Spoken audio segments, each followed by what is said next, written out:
ದೇಶಭಕ್ತಿಯ ರೈತನ ಹೋರಾಟ ಮತ್ತೊಮ್ಮೆ ಜೀವಂತ ಪಡೆದಿದ್ದು ನಮ್ಮ ಈ ಗುರುಲಾಪುರ ಮಹಾನಗರ ಬಂಧುಗಳ ಹೋರಾಟ ಒಂದು ಐತಿಹಾಸಿಕ ಹೋರಾಟ, ಸಮುದಾಯದ ಹೋರಾಟ, ಕ್ರಾಂತಿಯ ಹೋರಾಟ. ಈ ಕ್ರಾಂತಿಗೆ ಸಮುದಾಯದ ಬೆಂಬಲ ಇದೆ. ಸ್ವಾಮೀಜಿಯವರು, ನಿಮ್ಮ ಗೆಲುವೇ ಅದು ನಾಡಿನ ಗೆಲುವು. ನಾವು ಭಿಕ್ಷೆ ಕೇಳೋದಿಲ್ಲ. ಮೊನ್ನೆ ಈ ಮಾತನ್ನು ಹೇಳಿದ್ದೀನಿ ನಾನು. ನೀವು ಕೊಡ್ತಾ ಇರೋದು ಭಿಕ್ಷೆ ಅಲ್ಲ, ನಾವು ಭಿಕ್ಷೆ ಕೇಳ್ತಾ ಇಲ್ಲ.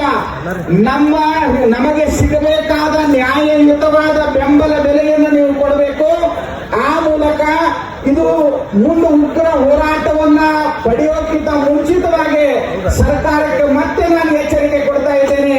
ತಾವು ಬಹಳ ಎಚ್ಚರಿಕೆಯಿಂದ ಎಲ್ಲ ಸಕ್ಕರೆಯ ಫ್ಯಾಕ್ಟರಿಗಳ ಮಾಲಕರ ಜೊತೆ ಮಾತಾಡಿ ನಮಗೆ ಯೋಗ್ಯವಾದ ಬೆಂಬಲ ಬೆಲೆಯನ್ನು ನೀಡಬೇಕು ಅಂತ ಹೇಳಿ ಮತ್ತೊಮ್ಮೆ ನಾ ಎಲ್ಲ ಪರಮ ಪೂಜ್ಯರ ಸಲುವಾಗಿ ಒತ್ತಾಯವನ್ನು ಮಾಡ್ತಾ ಇದ್ದೇನೆ. ಸ್ವಾಮಿ, ನೀವು ಕೊಡ್ತಾ ಇರುವಂತದ್ದು ಯಾವುದು? ನಮ್ಮದೇ ಹಕ್ಕು, ನಮ್ಮ ಸರ್ಕಾರ ಅಂದ್ರ ನಾವು ಆರಿಸಿರುವಂತ ಸರ್ಕಾರ. ನಾ ಹೇಳ್ತಾ ಇದ್ದೇನೆ, ಇವತ್ತೇನು ಚಿನ್ನಪ್ಪ ಪೂಜಾರಿ ಅವರು, ಶಶಿಕಾಂತ್ ಪಡಸಲಿಕೆ ಗುರುಗಳವರು ಇವತ್ತೇನು ದೊಡ್ಡ ಪ್ರಮಾಣದ ಹೋರಾಟ ಮಾಡ್ಯಾರ. ನಾವು ಕೇಳಿದ್ದೀವಿ ಸ್ವಾತಂತ್ರ್ಯ ಸಂಗ್ರಾಮದ ಹೋರಾಟ, ನಾವು ಕೇಳಿದ್ದೀವಿ ದೆಹಲಿಯಲ್ಲಿಯ ಅನೇಕ ರಾಜ್ಯಗಳ ಹೋರಾಟ ನೋಡಿದ್ದೀವಿ. ಮರಳಿ ಕರ್ನಾಟಕ